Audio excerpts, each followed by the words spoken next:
মিশে একাকার, স্বৈরাচার রাজাকার, স্বৈরাচার আর রাজাকার মিলেমিশে একাকার। আপনারা দেখছেন সবাই কি বলতেছে, স্বৈরাচার আর রাজাকার মিলেমিশে একাকার। এখন কেন এটা বলতেছে? একজন ফরিদপুর 1 আসনের জামায়াত ইসলামীর এমপি, আপনার নাম সার্চ দিলে জানতে পারবেন, উনি নিজে বলছেন আমি নিজে এমপি হয়েছি আওয়ামী লীগের ভোটে। আওয়ামী লীগ ভোট না দিলে তো এমপি হইতে পারতাম না। 23 তারিখের প্রোগ্রাম উপলক্ষে বিভিন্নভাবে তারা এনার্কি বা বিশৃঙ্খলা সৃষ্টি করার চেষ্টা করছে।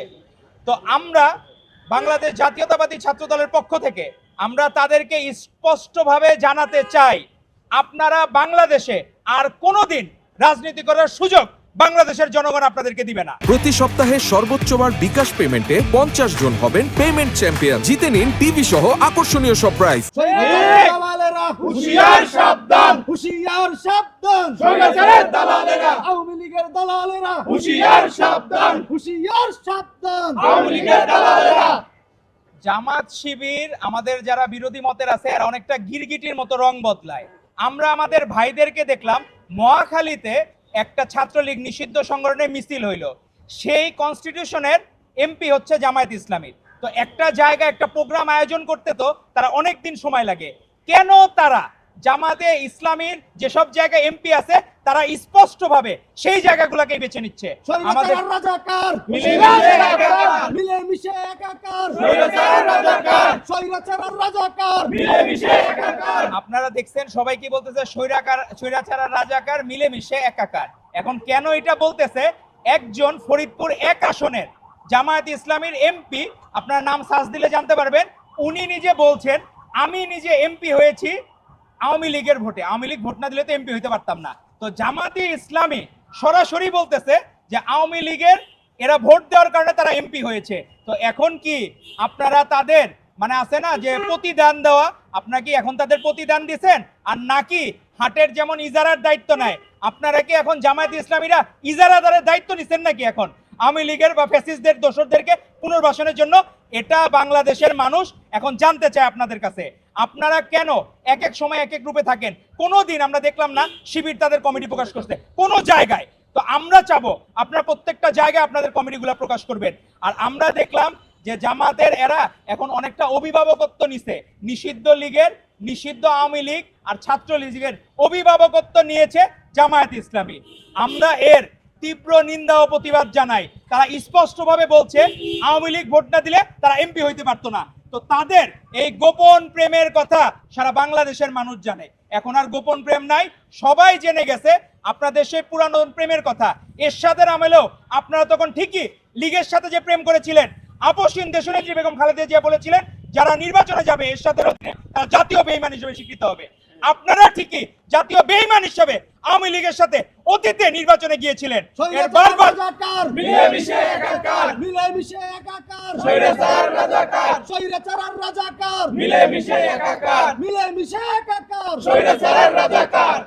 আরো কিছু এনার্কি করার চেষ্টা করছে। যখন আমাদের বাংলাদেশপন্থী প্রধানমন্ত্রী জনাব তারেক রহমান মালয়েশিয়াতে এত বছর ফ্যাসিস্ট লীগের আমলে কোনো জায়গায় আমাদের বিদেশি রেমিটেন্সের কথা বলে ওইভাবে কিন্তু উন্নয়ন হয় নাই, কিন্তু সত্যিকার অর্থেই যাতে বিদেশি রেমিটেন্স গুলা আমাদের দেশে আছে তার জন্য কাজ করে যাচ্ছেন আন্তরিকভাবে আমাদের মাননীয় প্রধানমন্ত্রী জনাব তারেক রহমান।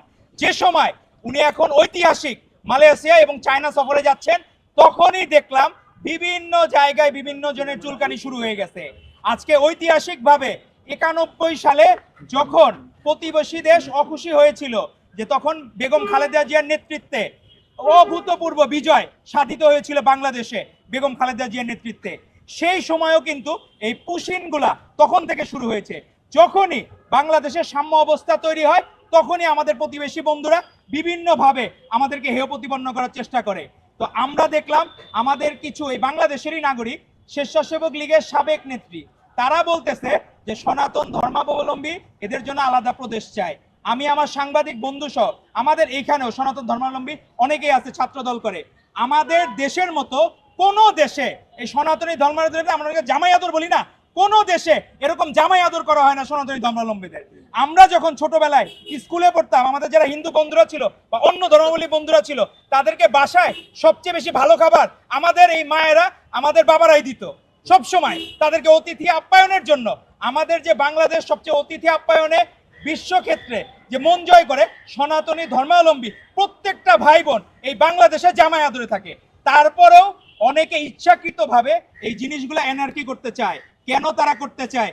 কারণ আমাদের মাননীয় প্রধানমন্ত্রী জনাব তারেক রহমানের নেতৃত্বে বাংলাদেশ সকল ক্ষেত্রে এগিয়ে যাচ্ছে, এটা তাদের সহ্য হয় না। বাংলাদেশের ভালো যারা মুক্তিযুদ্ধ চায় নাই তাদের জীবনে সহ্য হবে না, যারা 90-এর গণ অভ্যুত্থান চায় নাই তাদের সহ্য হবে না, যারা 24-এর গণ অভ্যুত্থান চায় নাই তাদেরও সহ্য হবে না। তো আপনারা মিলিয়ে নিয়েন, কারা 71 চায় নাই, কারা 90 চায় নাই, কারা 24 চায় নাই, তাদের কারো ভাল লাগবে না। ওই যে আজকে আমার মন ভালো নেই একটা আছে না, যে মিম অনেক জনপ্রিয় ছিল, তো আজকে তাদের কারো মন ভালো নাই, কারণ বিশ্ব দরবারে ঠিকই শহীদ রাষ্ট্রপতি জিয়াউর রহমান বীরুত্তমের মতো সারা বাংলাদেশের মানুষের জয় করে নিচ্ছেন। গতকাল দেখলাম বাচ্চাদের একটি ওই আর্মি স্টেডিয়ামে, সেখানে বাচ্চারা হিরিক হয়ে যে যাচ্ছে তাদের প্রিয় প্রধানমন্ত্রীর কাছে, এক অভূতপূর্ব দৃশ্য।